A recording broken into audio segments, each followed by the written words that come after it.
FAT 2급 53회 이론 풀이고요. 그 비대면 시험 전의 문제이기 때문에 이론 문제가 15문제예요. 그런데 비대면 시험으로 바뀌면서 이론 문제가 10문제로 바뀌었고, 그 다음에 한 문제당 비대면 시험으로 바뀌면서 한 문제당 30점, 한 문제당 3점이 되어서 이론 문제 총점은 30점이 돼요. 됐나요? 근데 기존에는 15문제, 한 문제당 2점이었기 때문에 하나 틀려도 뭐 크게 데미지가 없었거든? 그런데 이제 비대면 시험으로 바뀌면서 이론 문제가 10문제가 되었고, 한 문제당 이제 3점을 차지하니까 하나를 틀려버리면 좀 굉장히 부담스러워. 두 문제 틀리면 6점 이렇게 날아가니까. 그래서 어쨌든 이론 문제 실수하지 않도록 뭐 함정 같은 거 낚이지 않도록 좀 조심해야겠다. 자, 문제 유형이나 난이도는 비대면 시험 전이나 별로 별 다른 점이 없어요. 그러니까 기존의 기출 문제로 이제 공부하시던 대로 하시면 되고요. 자, 1번 풀이하겠습니다. 자, 다음과 같은 거래 요소의 결합 관계에 해당하는 거래로 옳은 것은 자산 증가, 부채 증가. 그러니까 어떤 경우가 있을까? 자산 증가, 부채 증가. 책상 사고 돈 안 줬다. 이거 아니겠어요? 그쵸? 건물 사고 돈 안 줬다. 상품 사고 돈 안 줬다. 그러면 자산 증가, 부채 증가가 되겠어. 맞나요? 예, 이제 너무 쉬워서 이런 건. 자, 1번 상품을 외상으로 판매하다. 자, 상품 판매는 대변의 수익 발생으로 인식하지요. 상품 판매는 이익 붙여서 파니까 대변의 상품 매출이라고. 자, 아니고 종업원 급여를 현금으로 지급하다. 현금 지급은 자산 감소예요. 자, 틀렸고. 자, 3번 단기 차입금 100만 원과 그 이자 5만 원을 현금으로 지급하다. 현금으로 지급하는 건 자산 감소예요. 자, 4번 은행으로부터 300만 원을 1년간 빌렸어. 이제 차입하다라는 말이 빌렸다는 뜻이고, 그 다음에 이제 보통 예금으로 입금하다. 돈 빌렸다. 돈 빌렸으니까 보통 예금 통장에 돈 들어오고, 그리고 미래에 갚아야 할 부채가 증가했다. 따라서 정답은 4번. 맞습니까? 예, 이 정도는 이제 눈 감고 풀어야 됩니다. 알겠죠? 눈 감고 몇 번이 정답인가? 바로 찍을 수 있어야 돼요. 눈 감고 푸는 문제예요. 됐나요? 뭔 소리야? 뭐 이렇게. 자, 그렇죠. 그만큼 이제 쉽다, 문제 자체가. 여러분한테 이제. 자, 됐고. 자, 2번입니다. 자, 다음 중 손익계산서 작성 기준으로 옳지 않은 것은, 제가요, 이제 수업하면서 이제 재무상태표도 이제 여러 번 그리고, 손익계산서도 여러 번 그렸는데, 자, 이때, 재무상태표와 손익계산서는 제 마음대로 그린 게 아니라요. 자, 일반 기업회계 기준에 나와 있는 작성 기준에 따라 그린 거예요. 자, 그래서 이제 잠깐 이야기하자면, 재무상태표. 여기, 재무상태표.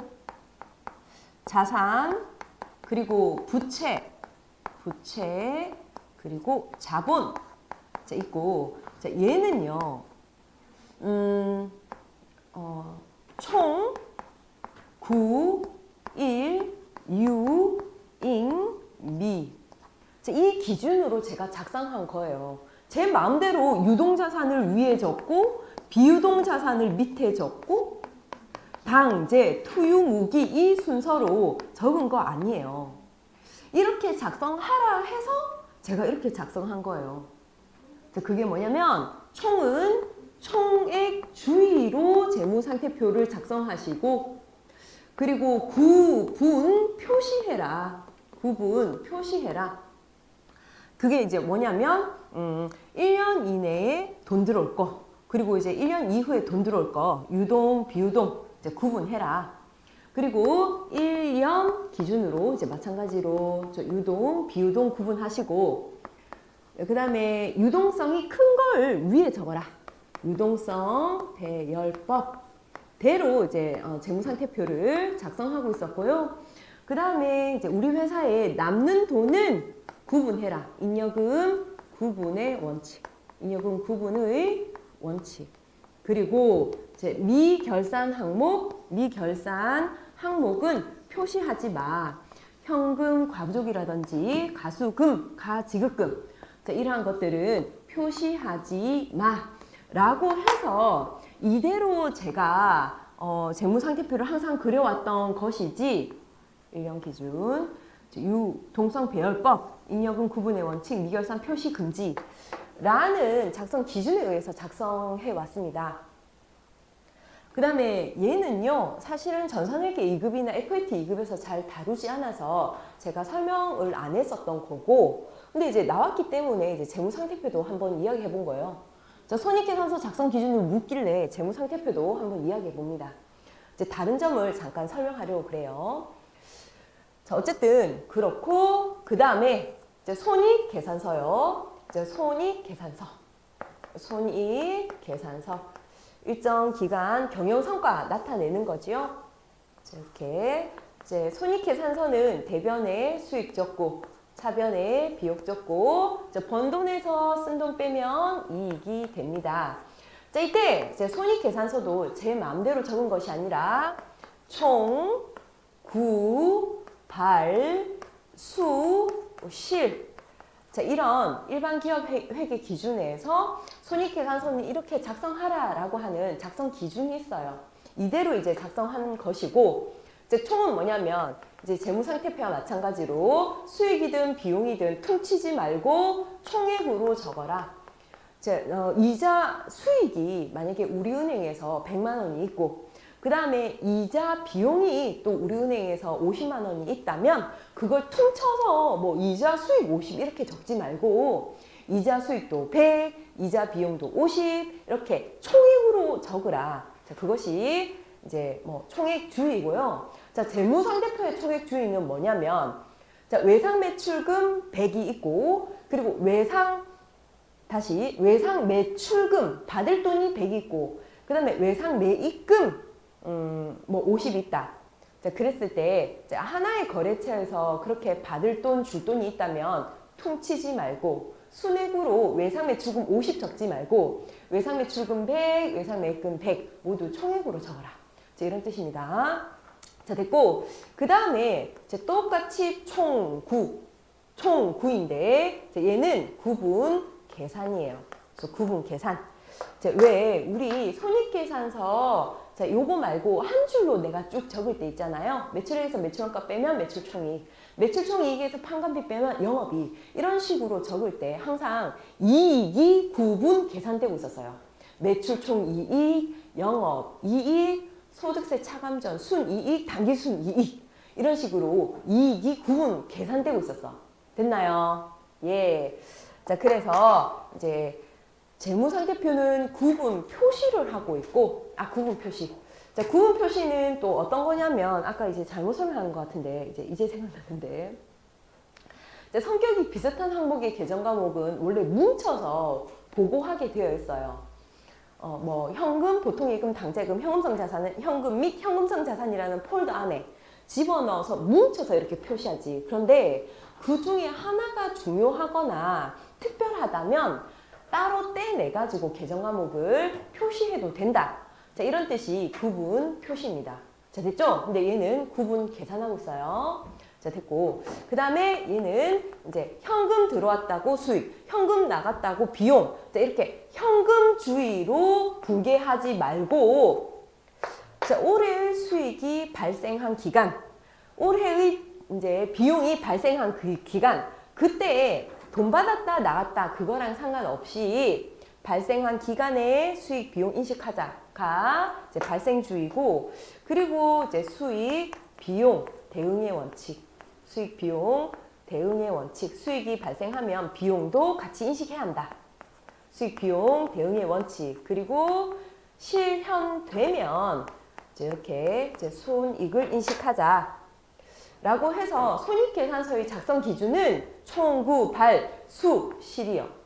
재무상태표는 총, 구, 일, 유, 인, 미. 이렇게 이제 보시면 되고. 그래서 다음 중 손익계산서 작성 기준으로 옳지 않은 것은 뭐냐면 유동성 배열법이네. 유동성 배열법. 유동성 배열법은 자산이면 돈 들어오는 건데 빨리 들어오는 걸 위에 적자. 그게 유동성 배열법이에요. 자, 부채는 돈 나가는 건데 빨리 돈 나가는 걸 위에 적자. 이게 유동성 배열법이에요. 유동성이 큰 걸 위에 적는 거예요. 됐나요? 예, 예.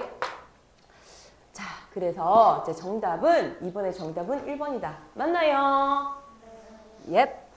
자, 3번 넘어갑니다. 자, 부채에 대한 설명으로 옳지 않은 것은 부채는 돈 나가는 거, 자산은 돈 들어오는 거. 부채에 대한 설명으로 옳지 않은 것은 미지급금은 유동부채에 속한다. 혹시나 이게 궁금하면 제 실기 프로그램 빨리 열어가지고 계정과목 및 적요 등록하셔서 여기 계정과목 및 적요 등록하셔서 부채편에 두고 오른쪽 눌러가지고 미지급금 치시면 돼요. 이렇게 조회하시면 됩니다. 실기 프로그램 찬스 쓰셔가지고 이론 문제 푸시면 돼요. 자, 됐고 단기 차입금은 보고기간 종료일로부터 1년 이내에 상환될 부채이다. 맞습니다. 보고기간 종료일로부터 맞아요. 그 다음에 퇴직급여 충당 부채는 유동부채에 속하는 게 아니라 비유동부채에 속해요. 비유동부채는 사채, 충당, 장기, 보증금 이런 단어가 들어가면 비유동부채다 이렇게 보시면 되고요. 그 다음에 4번 유동성 장기부채는 보호기간 종료일로부터 맞아요. 1년 이내에 상환될 부채가 맞고 유동성 장기부채 같은 경우는 전산회계 1급부터 함정으로 굉장히 잘 나오는 계정 과목이세요. 장기자가 붙였음에도 불구하고 이 장기부채가 유동성 움직였기 때문에 유동부채가 돼요. 장기자가 들어감에도 불구하고 얘는 유동부채다. 됐나요? 예. 자, 최대한 빨리 하고 있으니까 예. 여러분 너무 이제 압박하지 마.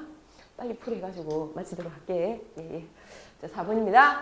예. 다음 중 기계장치의 수익적 지출에 해당하는 것은 그러니까 유형자산 있잖아. 사용 목적의 유형자산은 장기간 보유하니까요.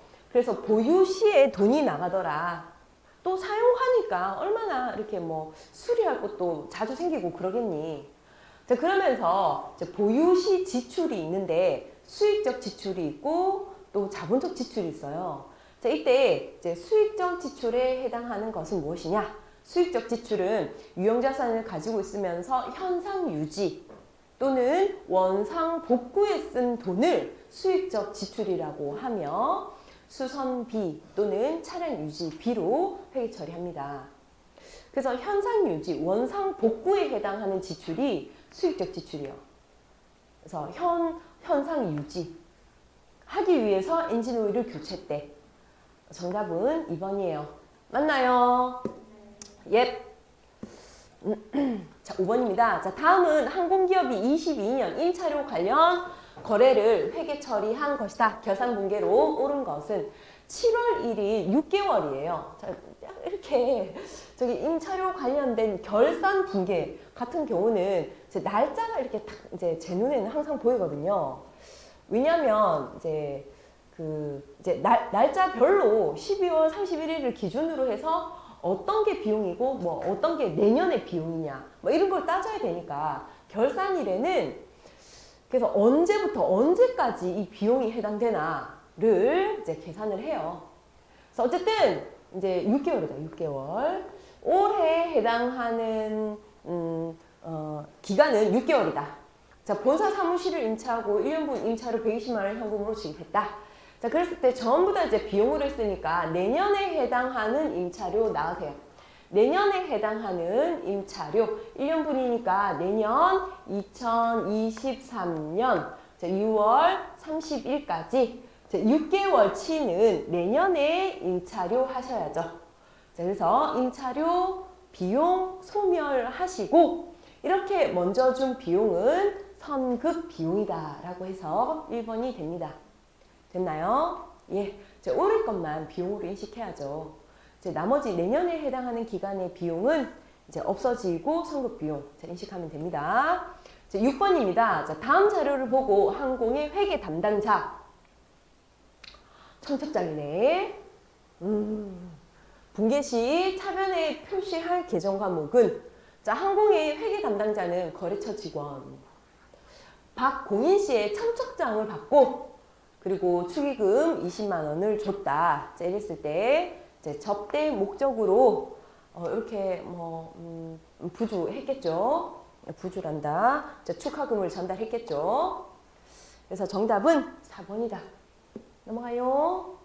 자, 7번입니다. 자, 다음 중 기말 결산 시 적절한 대체 분기를 하여 재무상태표에 나타나지 않아야 하는 항목은 가지급금, 가수금, 현금 과부족이 나타나면 안 됩니다. 임시 개정이에요.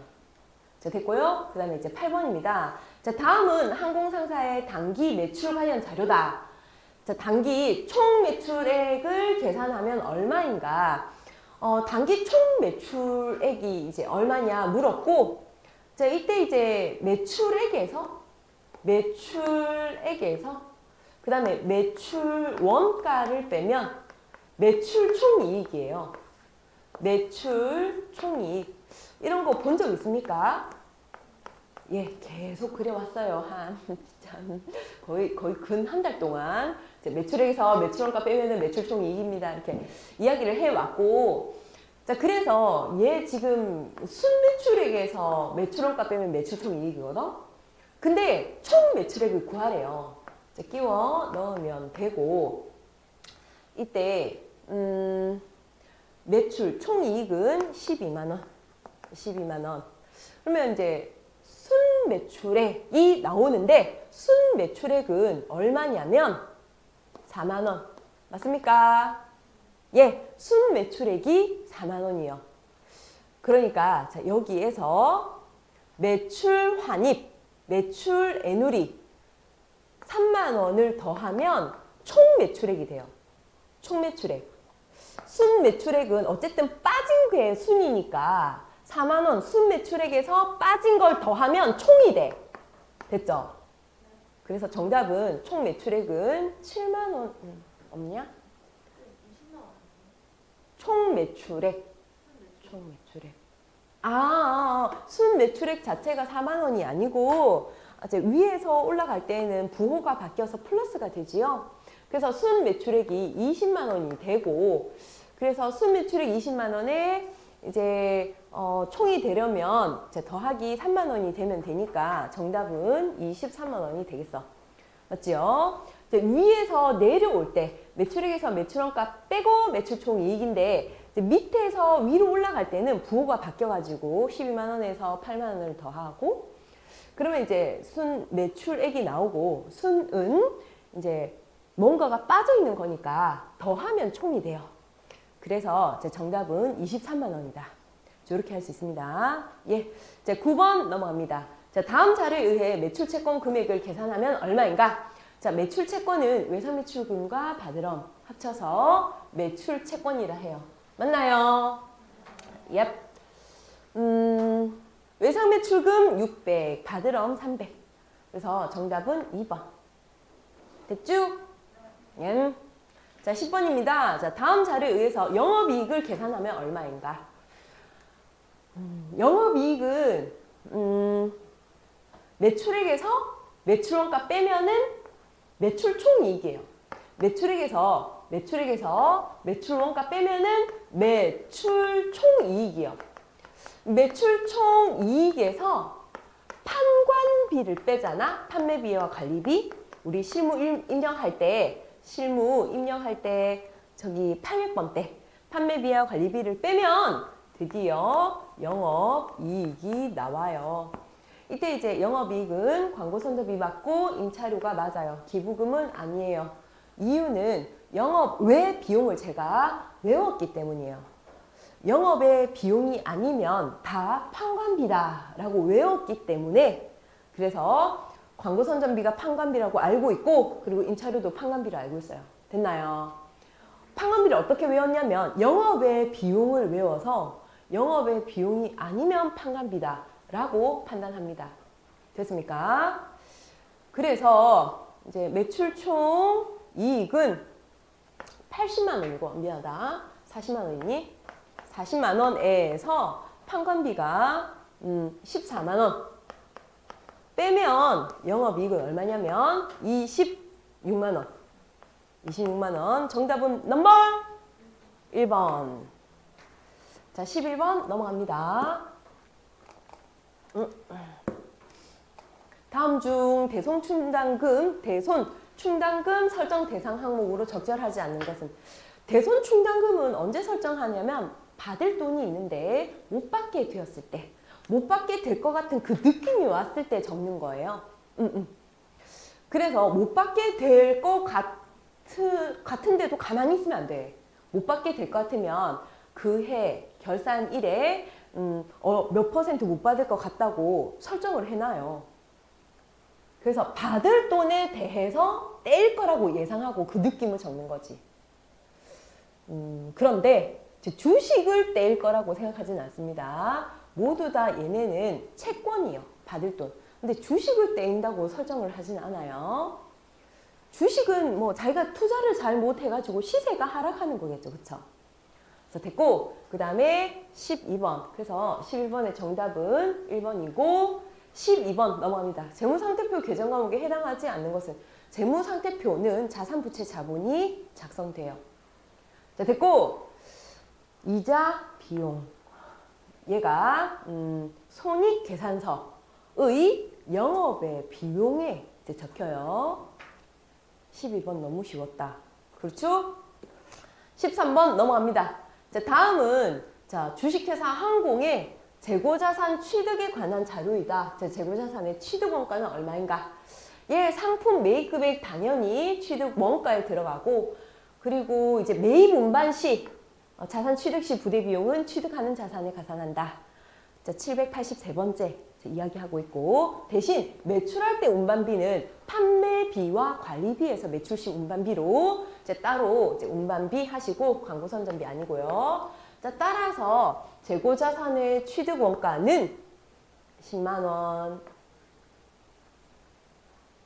자, 14번입니다. 자, 다음은 유형자산 중 감가상각 대상자산을 모두 고른 것은 유형자산이고 토지, 건물, 미안하다.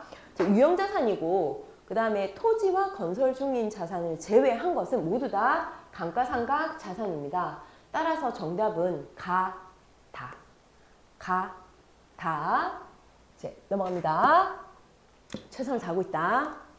느껴지죠? 빨리 할게. 자, 다음 중 선생님의 질문에 올바른 답변을 한 사람은 누구인가? 선생님 정주희 해보세요. 정주희 빨리 해보세요. 읽어보세요. 당해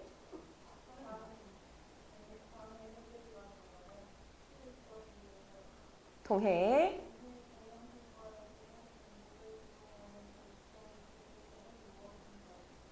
네, 차주영 현금 흐름표입니다. 배소빈 자본 변동표입니다. 김승리 재무상태표 아닌가요? 이기자 손익계산서입니다. 뭐 이렇게 재밌는 알았어. 이기자 그래서 몇 번에 있는데 정답은 4번. 예, 알겠습니다. 자, 점심 식사 맛있게 하시고 월요일 우리 학원 안 나옵니다. 예. 다음 주 화요일에 뵙겠습니다. 수고하셨습니다. 예. 무서워.